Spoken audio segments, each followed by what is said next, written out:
Hi, everyone. I'm Heben. Are you kidding me? I'm Tracy. Oh, my God. And welcome to another round with Heben and Tracy. I thought that was beautiful. You're ridiculous.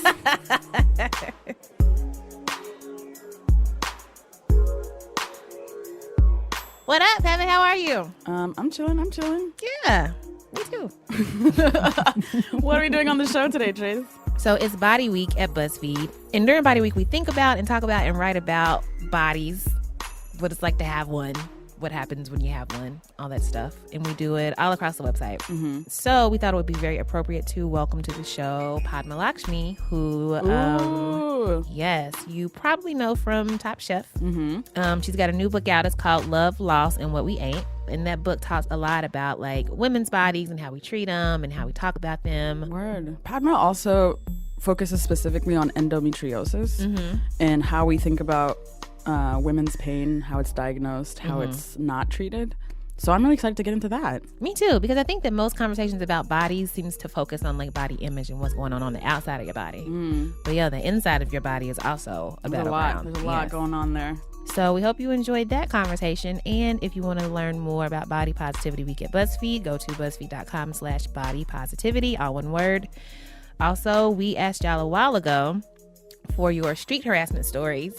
And since so much of street harassment conversation has to do with like our bodies and how like we walk down the street with them, we thought it was appropriate to play those here. So we're going to hear from y'all. So we're going to get in our little magic school bus and hop on in there. Let's get into it. Yes.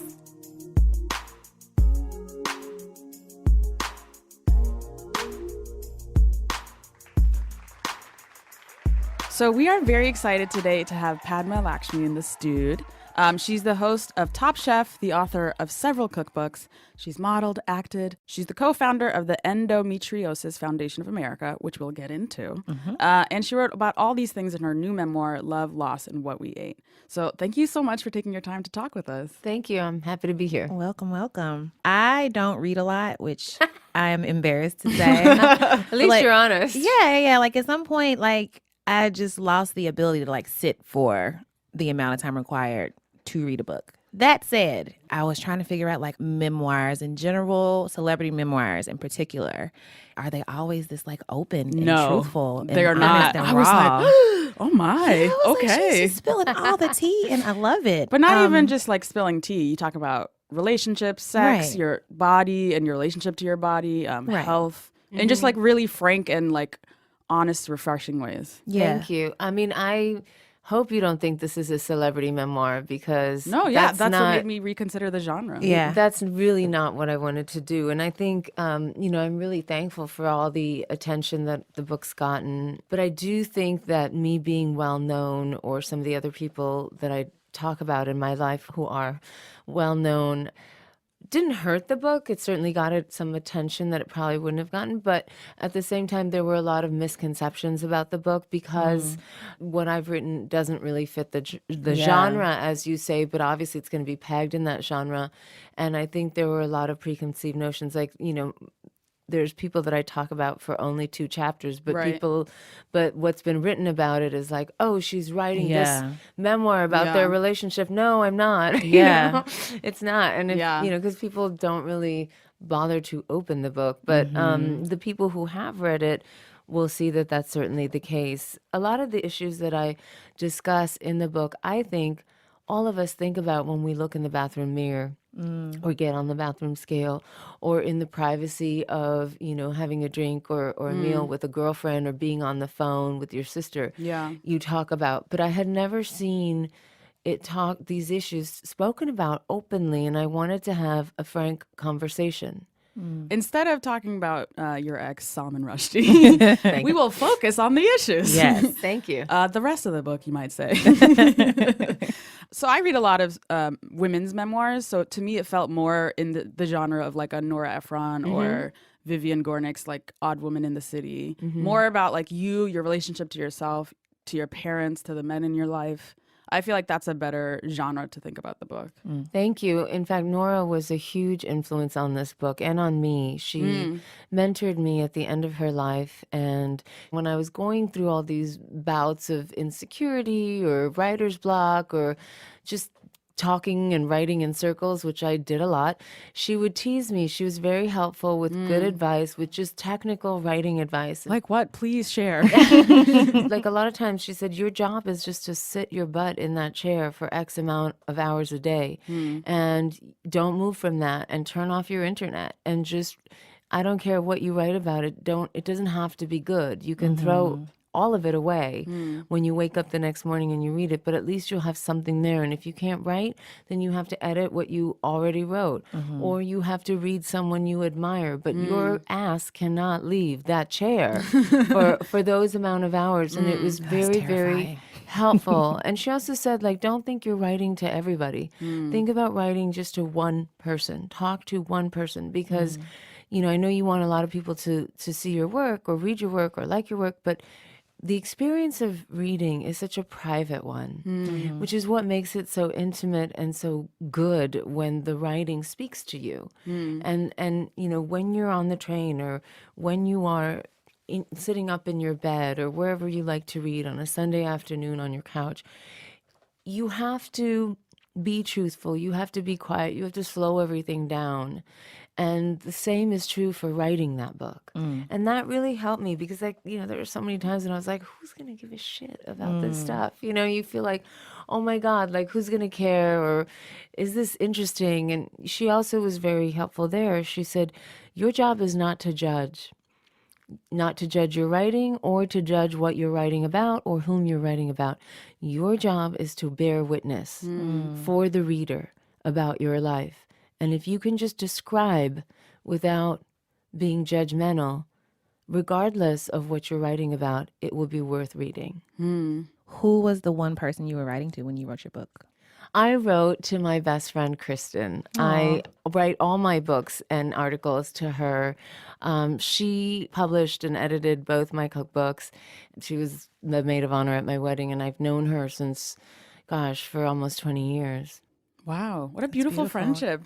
So I want to go back a little bit to baby Padma. So you were born in India and you go back regularly. And in the book, you described it as kind of a awkwardness and melancholy about going home.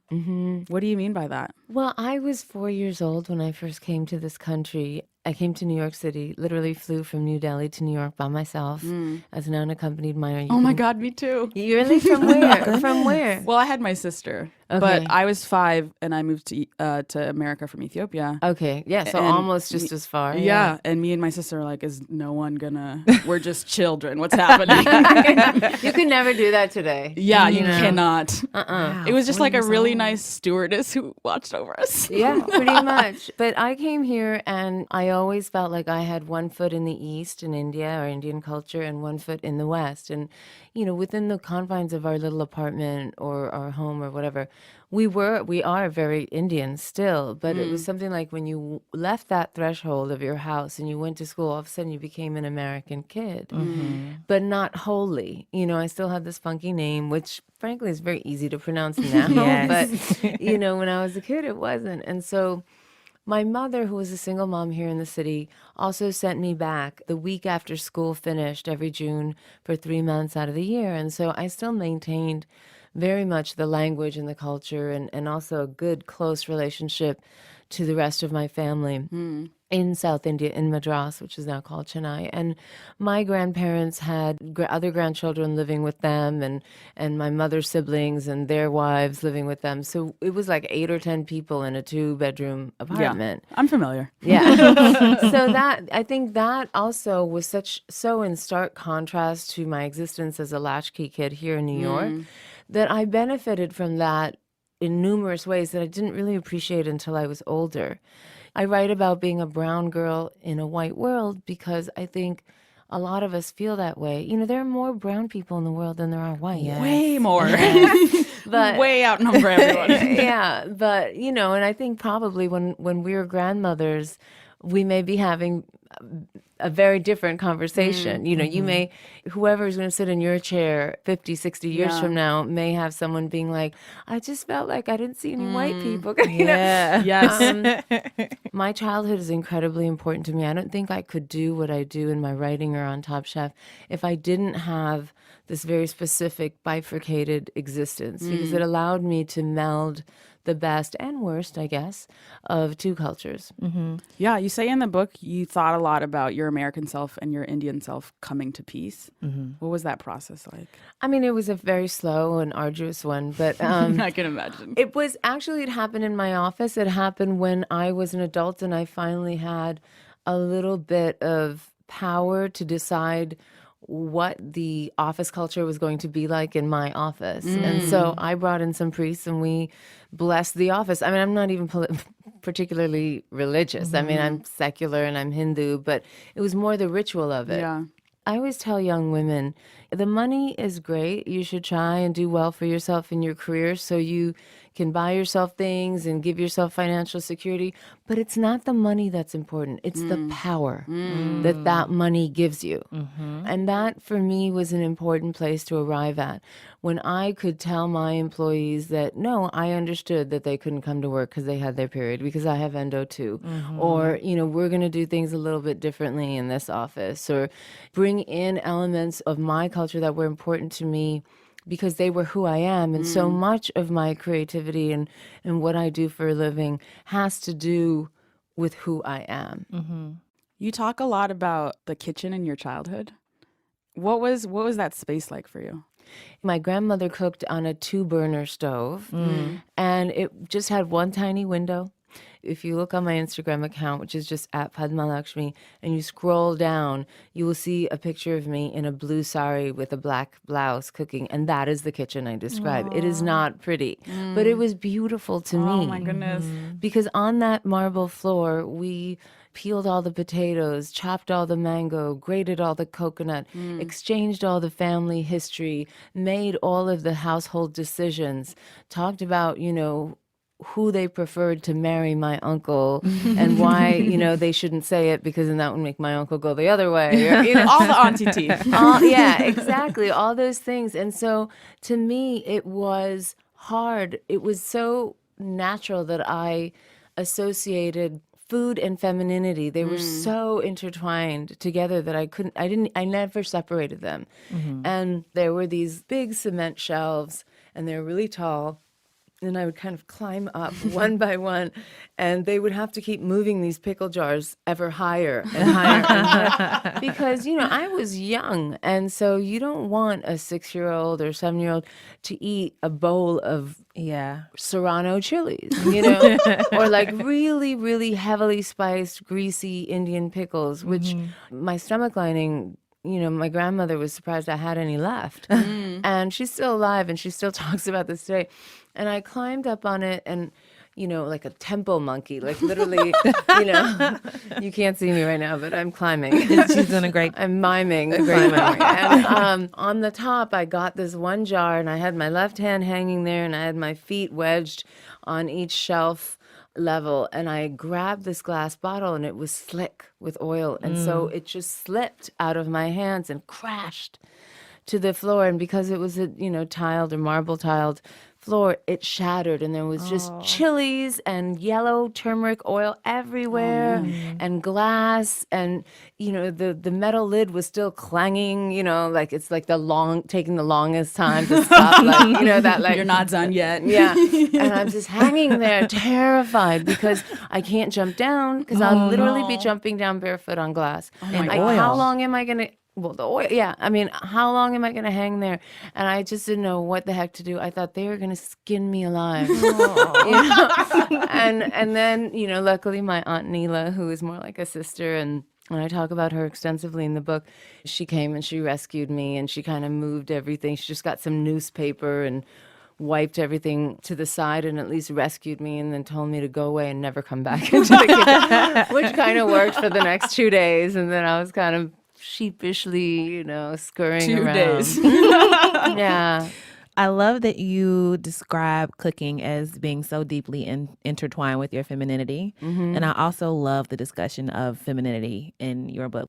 You describe endometriosis as sort of hacking away as your femininity. Talk to us a little bit about what endometriosis is, how you were diagnosed, and then I've got some follow-up questions. Okay, great. So endometriosis, very simply put, is when the endometrium, or the lining of the uterus, cannot slough itself off and out, be expelled out of the body with your period every month. The body is unable to expel that lining, and that lining, because it's very fertile and very powerful, gets reabsorbed by the body, grows outside of the uterus, pools in the cul-de-sac, in the reproductive cul-de-sac at the base. I know, we have one. And all of us have one. And it grows. You know, if you think about the womb as a garden where really human life begins, you need to think of endometriosis as weeds in that garden, and it grows just the same. Endometriosis tissue is very difficult to remove. And so when you get really severe cramps, that is your uterus trying to push it out. Oh, man. And every month that it can't push it out is like rings on a tree. There's layers and layers and layers.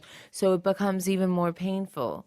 And for a lot of women, they don't get diagnosed for at least a dozen years. I mean, I wasn't diagnosed until I was 36, 23 years after I had my period. And I always had digestive problems. I always had lower back pain. I always had numbness in my hip or headaches or nausea or pain shooting down one leg, all of which is extremely common. And I went to see a gynecologist regularly. Somebody had to prescribe me those pain pills because I was taking a lot of them every month, and I was missing a week of school or work every single month. And I was in bed with a heating bed or hot water bottle or whatever. And it affects at least, we believe, 10 to maybe even 15% of the female population, childbearing age population. In my mother's generation, there really wasn't much you could do about it because we didn't have the technology. It is the number one reason that women get hysterectomies. Wow. But if you find it early in a young girl, you can change her life forever. It doesn't have to be that dramatic. If I had been diagnosed at 16, say I got my period at 13, so 16 or 20 or 25 or even 30, those would have been 12 weeks a year, every year that I would have gotten back. Yeah. That time I could have been studying for exams, going to school dances, helping my mom in the kitchen, whatever it is, that I just had to sit out of my life and not be present for anyone else either. And so in 2009, I started the EFA with my surgeon, who did finally diagnose me when I was 36 and changed my life. And I've had several surgeries because you can't always get everything out in one. You have to be careful of the woman's health and do whatever's possible safely. I had stitches on 4 major organs. Out of 19 biopsies for endo, 17 came back positive. Wow. Late diagnoses are so disorienting. Like when I was reading about how you found out that there was a medical reason for the things that was happening to you, it made me think of, I was diagnosed late in life with anxiety and ADD. And it was just like, oh my God, I'm not just lazy. Oh my God, I'm not just being a drama queen. Yeah. So sensitive, scaredy cat. Talk to me about like the moment where you found that out. For me, and that's why I do have to speak about my marriage, because it affected my marriage. And one of my missions in life is to raise awareness. And if I couldn't talk frankly about how it affected me, how could I expect anyone else to? And it's not fun. It's not fun talking about your period. There are better ways to talk about your vag. There are funner ways. But I thought it was important. And it did affect me all the time. It affected my intimacy. It affected how effective I was at work or at school or with my friendships or my family, because being in chronic pain makes all of your nerves on edge, and it doesn't allow you to be in a calm and rational and just stress-free state with which to make your decisions, whatever they are. So you're always dealing with a person that's under duress. And so, I did think for a long time that I was high-strung, that I was unnecessarily anxious or jumpy or thin-skinned. Of course I was. My hormones were going crazy. Right. And by the way, endometrial tissue or endometriosis tissue is not just excess scar tissue. A lot of people will say that. It is not. It has glands. It responds to hormones. It grows and subsides with your hormones. That is why it makes you crazy in all kinds of emotional ways too. And I always tell young girls, like, pain is your body's way of telling you something is wrong. Yes. And it's not your lot in life to suffer just because you're a woman and just because your body can produce babies. Ugh. And we're conditioned to expect that pain because everyone says, oh my God, how is birth not painful? You have to. So you then attach pain automatically to every other aspect of your reproductive system. A woman losing her sexual desire is so stressful because not only do you have all of these outside expectations that you're supposed to be at once virginal, but also a whore. So you've got like that whole thing going on. Sure. But I mean, I know this because the medicines that I take for my anxiety, there are a lot of women who experience decreased libido, delayed orgasm. I wasn't even having sex like that, honestly. But like in those moments, I just felt like so ashamed and embarrassed. Feel less than. Yeah. And like I was like, no, it's not you. It's literally like me and I'm sorry. But it's not even you. Yeah. That's the thing. It's not even you. People forget that something physical is happening to you. Of course, a lot of arousal is emotional and mental. But like if I had erectile dysfunction, there would be 3 drugs that I could take. And nobody would blame me for that. But because I'm a woman, now basically there's that female Viagra is what they're calling it. I haven't tried it. I don't have occasion to. But, there are physical reasons that have nothing to do with how you may or may not feel about your partner or just in general. And we're just beginning to understand them. And I don't think that I fully understood them for a really long time. And I think my partner took it very personally, but I also took it personally. Right. And I didn't know what to do, and I didn't understand it. I thought, here's this person I respect. Here's this person I love. Here's this person I want to please and make happy. And I'm just not able to. And then, exactly what you described, Tracy, happened to me. I felt like a failure. I felt like a failure in my marriage. I felt like a failure as a woman. So like, how did you deal? Because I mean, it's hard when you're with somebody who is like kind and gentle, but like with a relatively unsympathetic partner, like how did you deal with that? I want to be measured in how I categorize him. I think I'm very specific in the book about it, but I think he also didn't understand it.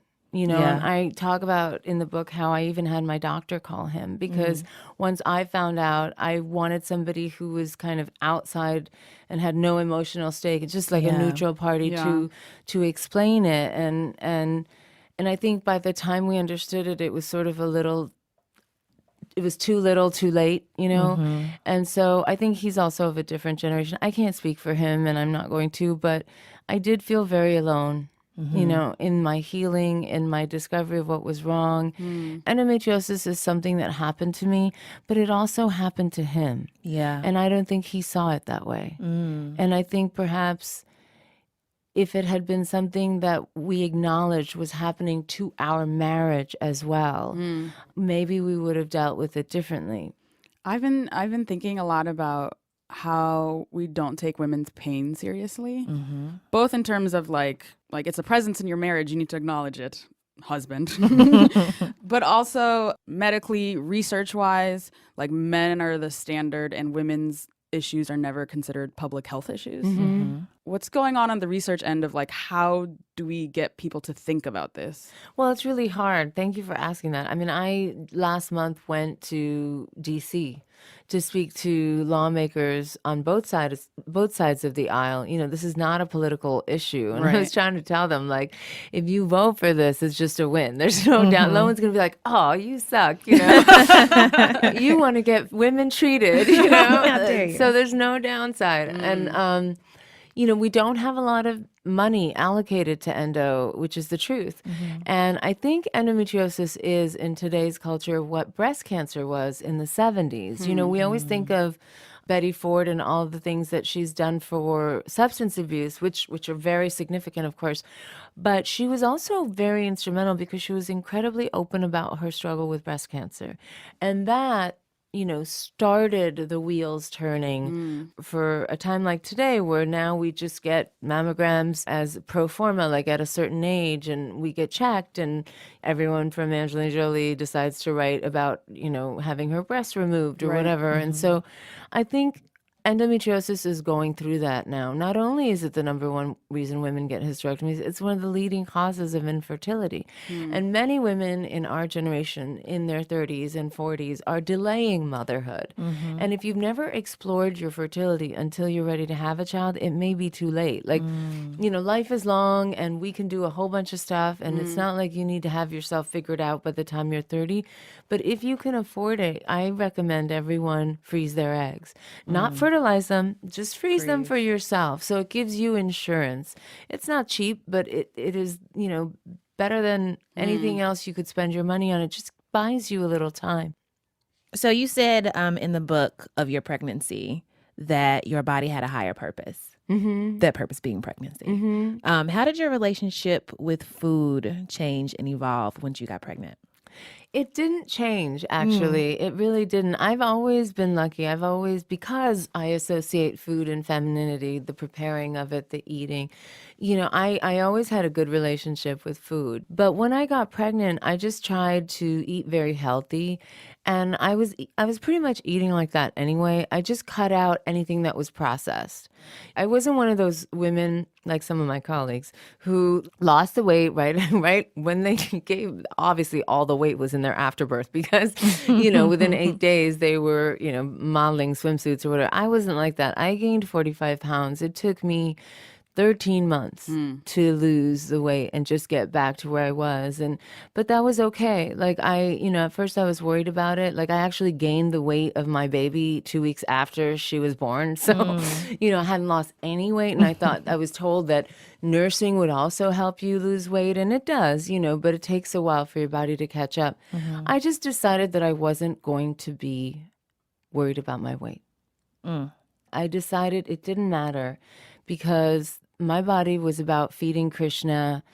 It had done the thing that no doctor said it could do, or every doctor said it couldn't do.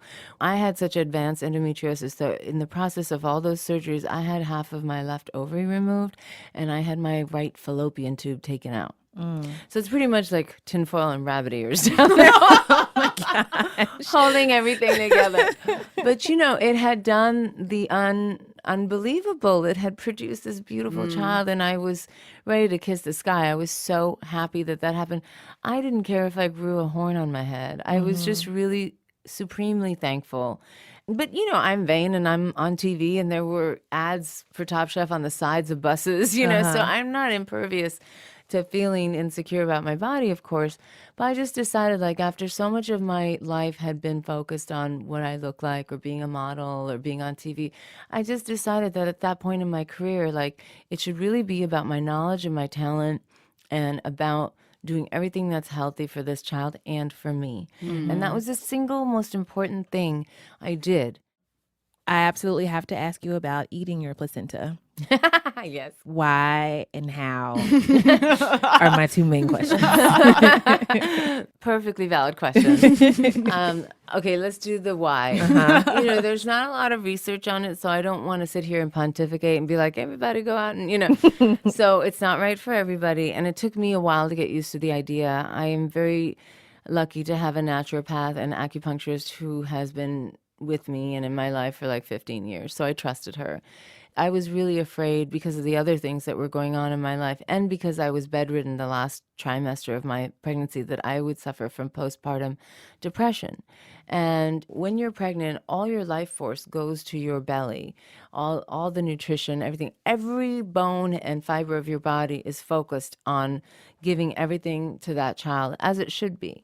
You're creating this life, this whole new being. And so after, it's very common for a woman to feel utterly depleted, both physically and emotionally, with good reason. And so some people believe, they're animals who do this in nature, that, all that life force, all that almost marrow and blood and all that good stuff that is our life force should be reconsumed by the body. Now, I did not fried up with liver and onions. That's how I thought this was done, I know, honestly. same. No, I mean, it was very, very anticlimactic. Basically, it was dehydrated, powdered, and encapsulated. And I basically took 2 of them in the morning with breakfast. And that's how. I don't think I would have been even able to entertain the idea if it wasn't in that very, sanitized, easy form. Yeah. Like, what did it feel like? What did it make you feel like? Did you feel like you had more energy as you were taking them? I don't know, because I've only had one child, so I don't know what the experience of not taking placenta pills is like. Yeah. But I was so afraid. I mean, look, I was bedridden for 3 months before the baby and then 6 weeks after. So, or actually not such true. Almost. But I mean, I was only cleared to go back to work like 5.5 weeks after I had Krishna. And so I would have done anything to buy myself some more energy and some equilibrium emotionally. Yeah. I just wanted to give myself some insurance, I guess. I don't know if it helped or not. This is so fascinating. I know. That's But fair. a lot That's of women allowed. do it, I mean, we just don't talk about it. Again, like, Right. it's probably not the thing you want to tell anyone on a first date, but but it was important. I wanted to talk about it because I wanted other women to talk about it, because if it was worthy of helping us, if it could help us, then it was worthy of bringing up. Yeah. I really love how open and candid you are. We talk a lot about like mental health stuff on the podcast, and people respond so well to it. Like sometimes you just need to hear somebody say, you're not by yourself. So I really, really appreciate it. You aren't by yourself. I mean, that I felt by myself a lot because of endo, because of being brown, because of a million things, being a model with this huge gaping scar on my arm at a time when there was no Photoshop 20 years ago. And I wanted to write this for all of those people that do feel alone. I wish I had read a book about some of this stuff when I was finding my own way. And so I wanted to write one so it would just exist in the world. I think what people see of me on Top Chef is a very slim version of me. It's not inaccurate. That's really me up there, Right. But usually I'm just in my sneakers and I'm going to have a pizza or a salad with my girlfriends, and I wanted to have these deeper discussions, and I wanted to, in the next phase of my career, be known better as a writer, and a good writer, not just a cookbook writer.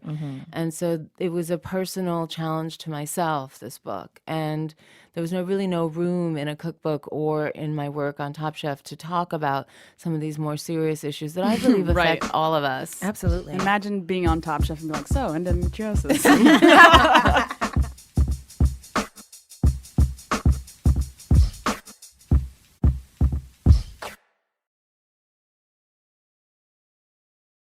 We have so many questions for you, but we have to transition to our rapid fire segment. What is it called, Tracy? So this section, named the segment. I know, I named it, and I'm always the one that has to awkwardly explain why it's called All right, what it's go, called. go, But it's go. called pew pew pew. So these are finger guns because rapid fire. Okay. These are all just going to be like very random questions. What's the first thing you ever learned how to cook, like by yourself? Probably fried peas. Fried Okay. peas? Like sauteed peas with a bunch of spices. Ooh. I'm listening. I think I would actually eat a pea under those circumstances. It's really spicy. Yeah. would it Oh, it no, just- you're losing Tracy. no. No, you don't like spicy food? I wish I was tough enough, but my constitution is not strong Really? enough for really spicy food. So the food world is very mysterious to me. And I'm wondering what the next trends are, because white people went crazy about guacamole randomly. Because you put the it on toast bread. situation was happening. Like, Yeah.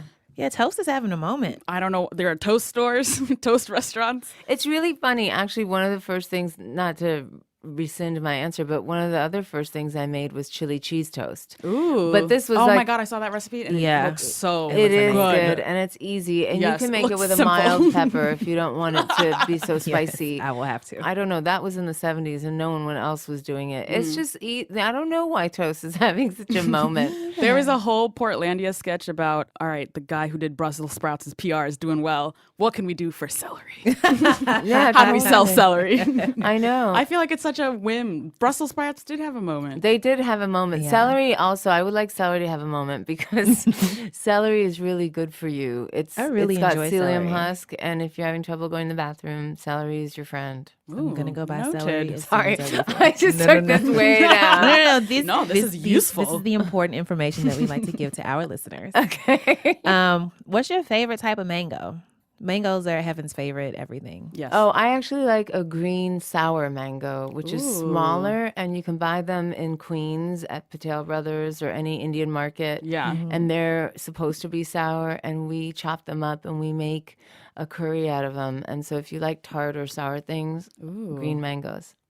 I have a question about Top Chef. So you have to like judge people in front of their face, but not like give away the judgment of their food on your face.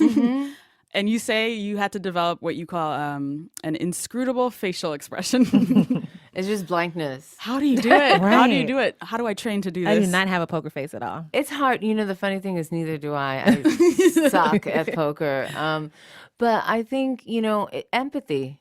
Empathy is a good motivator. Like, I'm with these chefs more than anybody else on that judge's table. And I'm not judging them. I'm judging what they put on that plate for me to taste and eat. And I try to make my analysis of their food constructive. So if I'm critiquing them for not doing something, I try and tell them why so that they can learn from it. And Carla Hall is a great example of this in action. Carla was able to absorb the feedback that we gave her, all of us, and apply it to the next week's challenge. And you could literally see her performance getting better in a real-time way. And so, I can't give away what I really feel right away because then the show ceases to have any suspense. And there's no reason, if you could see it on my face, Right. there's no reason to stay around after commercials. So What's the worst pickup line you've ever heard? Or what is one of the worst pickup lines you've ever heard? my wife said that I could have a free pass. Oh, my my God. God. I didn't know. Like, you're my one free pass. Wow. I'm like, that you're not mine. Sorry. Yeah. Oh my goodness. Would you rather be served a slice of pizza by Pizza Rat or never eat pizza again? Oh no, I would take the rat. Oh, easy. You know what? Easy. I would too. There's no stipulation that says that you have to eat it. It's like, would you Whoa. rather- I would Whoa, probably whoa. eat it. Well, first of all, I don't know who or what Pizza Rat is. Oh, so Pizza Rat was this I don't even know why weird this was a viral phenomenon. thing. It should not have been. there Somebody was- took video of a rat dragging a piece of pizza down a New York City subway. Oh, yes, I think I actually saw this. So Pizza Rat brings you a slice of pizza in his little mouth. And you're Like just after I he don't know. dragged it on the Down the subway platform. which is the worst. Yeah. Who knows what's happened Right. there? Yeah. You know what, I though? would just I- eat the cheese off the top, maybe. Yeah, I think I would also. I feel like I do the opposite. The top, the cheese is infected. Oh, is Just it eat the top bread. down?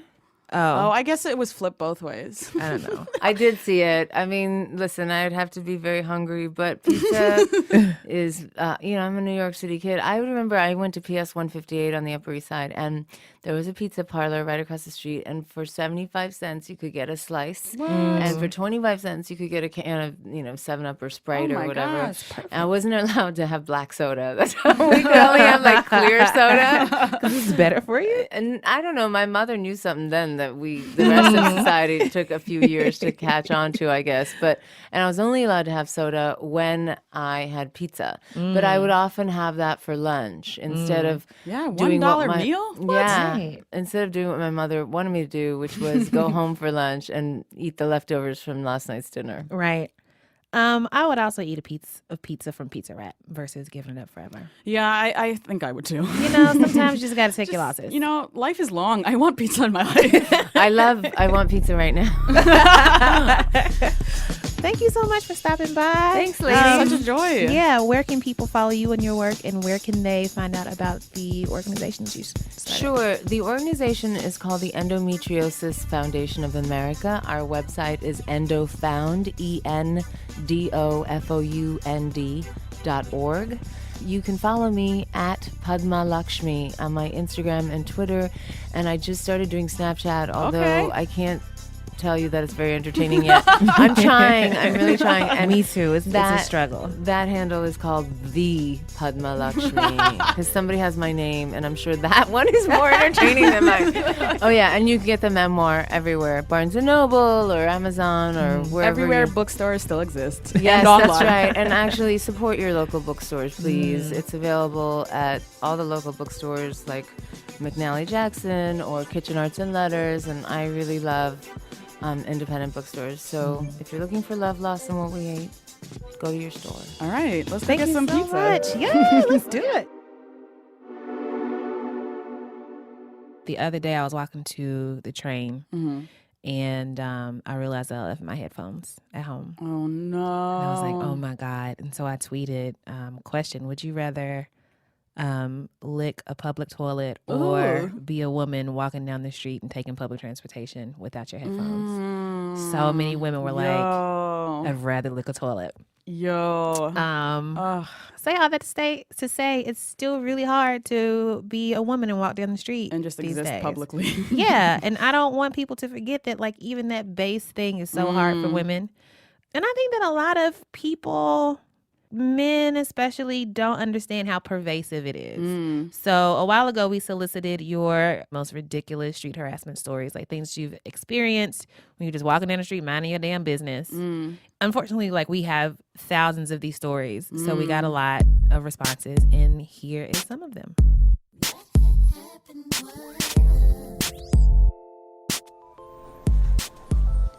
Worst case of street harassment ever. Picture it, Brooklyn, spring 2011. On my way home from Target from getting milk and cookies on my day off, because that's what you eat on your day off, milk and cookies. Dressed in sneakers, yoga pants, t-shirt, hoodie, scarf still on my head, wool beanie covering the scarf, glasses, got my music in, minding my own business. You know how you get that feeling that somebody's talking about you? You just get that little tingle in the back of your neck? I turn my music off and I hear this drunken man with one broken arm and one broken leg waxing poetic about my ass. He proceeds to tell the entire B26 that he wants to stick his finger in my ass because he's curious about what it smells like. The last person I expect to street harass me is a kind-looking old man in a park. I was walking by, he made eye contact, I smiled. He said, how you doing, baby girl? I said, well, I'm doing fine, how are you? And he said, oh, yeah, you are doing fine because you looking fine. And I was like, okay, bye. But you're old. Like, you should be kind and, loving and all that. And you just decided to street harass me. Like, why? I was walking down the street and there's like gaggle of white boys in a car sort of like driving by, and this dude leaned out the window and he was like, excuse me miss, you have a body that is banging, like as the car drove away.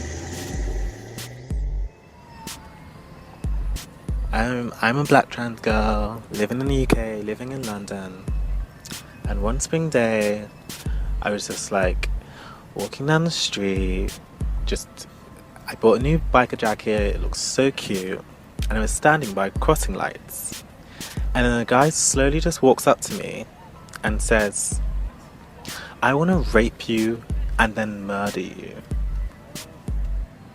And then I was like, sorry, no thank you, and ran across the road. Fucking scary moment, but I'm alive and I'm okay.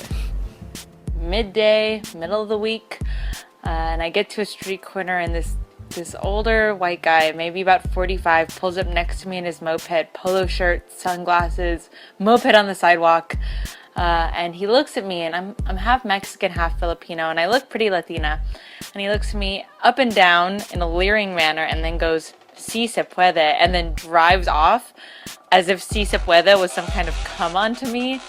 So he drives off and I yell, "Screw you," and I'm offended and baffled. And then I remember that that's not the first time someone has used "Si se puede" as a come on to me. I've had that happen in LA. I've definitely had it happen before, but to have it happen out here in Hawaii again was pretty ridiculous. My strangest experience with street harassment happened last year. I was a junior in high school. I really love wearing weird, kind of out there makeup, and one day I decided to wear blue lipstick to school because it went with my outfit and I looked fierce as hell in it. So I'm walking to the car circle where my dad is waiting to pick me up. So this all happened in front of my father. And this group of boys see me, and they all start, hooting and hollering, and one of them yells, "Hey baby, wanna come over here and make this dick look like a Smurf?" Which is not only disgusting and should not be happening on a high school campus, but also reflects very poorly on the quality of your junk.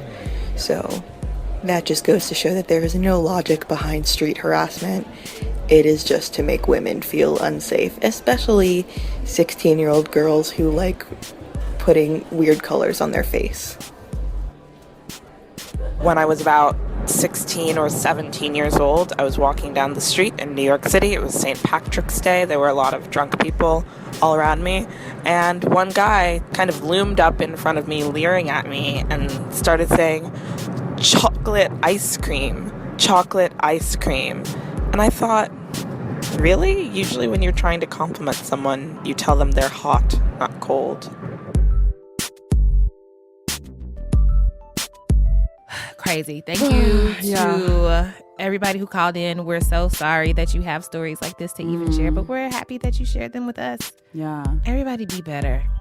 Stop. Just do better. Just be a better freaking person. Let us walk down the street in peace. And men, check your fucking men. Get your cousins, get your friends, get your people. Be useful. For once. For once.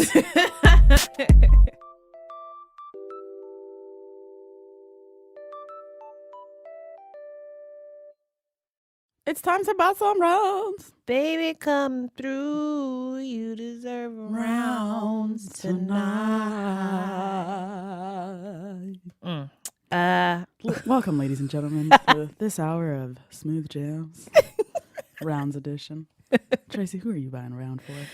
My round today is for a show called The Wayans Brothers. Ooh. It was such a funny show. Like corny, cheesy, campy. Yes. Yes. The show stars Marlon Wayans and Sean Wayans, who are two of 875 Wayans children. So it was on 1995 through 1999. So this is like peak Black 90s sitcom swag. Word. And in the show, they are brothers. Oh my gosh, it had the best theme song. Oh, ever. I did. We're brothers. We're happy and we're singing and we're color. Ba-na-na-na. Give me a high five. Oh my God, that was so charming, Tracy. Thank you. Give me a high five. They own a newsstand. Marlon is trying to become an actor. Mm-hmm. Sean is just like a ladies' man who like, I honestly can't remember what he did. They were both very handsome. They were both very, very handsome. Sean had the S-curl going on. Yes. I think they both had the S-curl going on. And it was so just like goofy and ridiculous for no reason. Yes, I loved it. It was so good. There's a lot of like bad puns in the show. Oh goodness. And you know how I feel about puns. I know how you feel about bad puns. There was this one episode where they parodied Romeo and Juliet, which I think is a thing that like literally every sitcom has ever done. So true. It's like Romeo and Juliet in the hood, like of course. So like after like all the shit happens, there's this like 2-minute period at the end of the show where Marlon Wayans is just making so many awful puns one after the other. Like he was like grieving and mourning something, right? So he would run to the cash register and start pushing buttons. It just don't add up, Lord. It just don't add up. Also, I have a friend, shout out to Lauren, who has a husband, shout out to Malik. And we were someplace hanging out. And Malik said a line from the show. And the line, so there was another episode where Marlon was trying out stand-up comedy. And like, before he would start roasting somebody, he was like, put the spotlight on Pops and make it hot, sir. And he said that, and I was like, did you just quote the Wayans Brothers? And he was like, how did you know that? And it was a very emotional bonding moment. It's a good like bird call for your peoples. It is. When you lose your friend in the crowd, it's like, just shout some Wayans Wayans. Brothers. We're happy and we're singing and we're calling. Just shout that into the crowd. You'll find them. It was just a good, fun, black-ass, ignorant-ass show. Yes. I highly recommend it. Who's your round for? I would like to buy around for the MoMA, the Museum of Modern Art in New York City. I still have not been to the MoMA yet. First of all, do that. Yes. Second of all, I want to buy around specifically for the film screening department of MoMA. People forget that they show movies there all the time. I had no Slept idea. on. Movies. So because I was a Columbia student, we had these IDs that let us get into a bunch of the museums for free. Mm-hmm. One thing I hate about New York is their museums are mad expensive. It's disrespectful. Yes. I come from a DC area where DC, like everything but one museum is free. What? So first of all, so because I had this pass, there was this one summer I just literally after work every day I'd just go see a different movie. Aww. And they have like such a nice wide array. So for example, there's like the art house movies that you're never gonna see in like theaters. One of them, which I really, really love, is called An Oversimplification of Her Beauty. It's by this director, Terrence Nance, and it was... oh my God, I know him. Wait, you know him personally? Yeah. What? Yo, I met him on Black Planet years ago. In what context?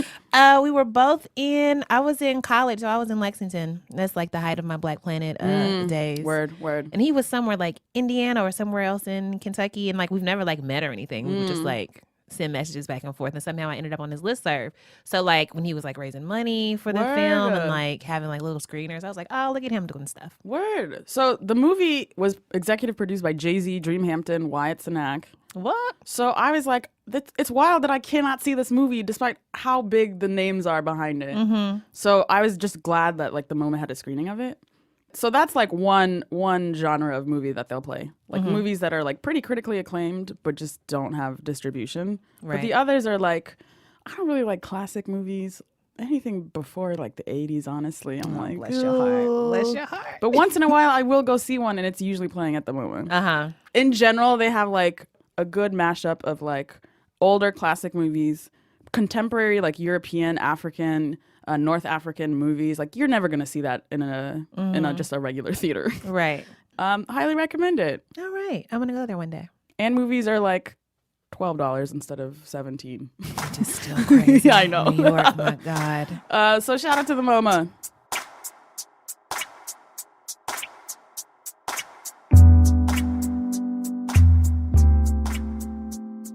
Once again, we have outdone ourselves. We truly have. And we did it. We did it.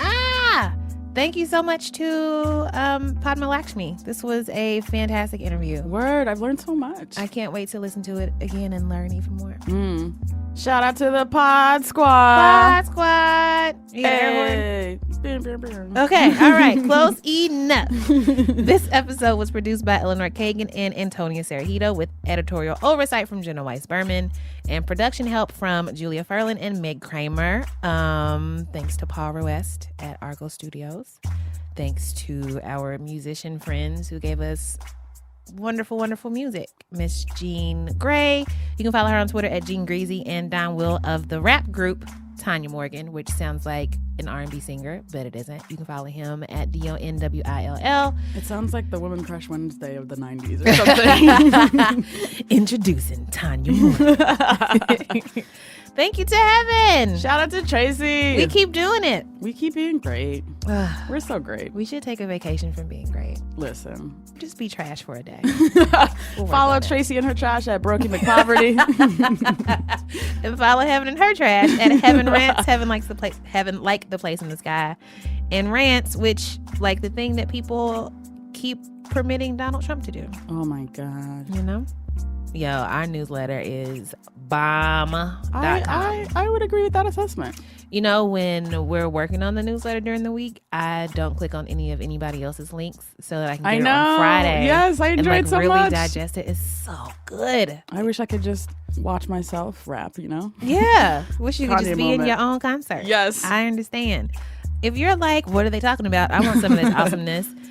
Go to BuzzFeed.com/anotherround/newsletter and sign up, and then you will be awesome too.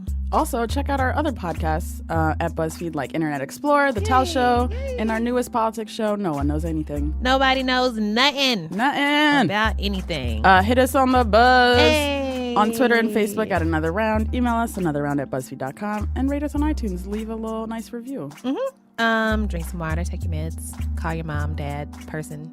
Get a nice bagel. A soft one.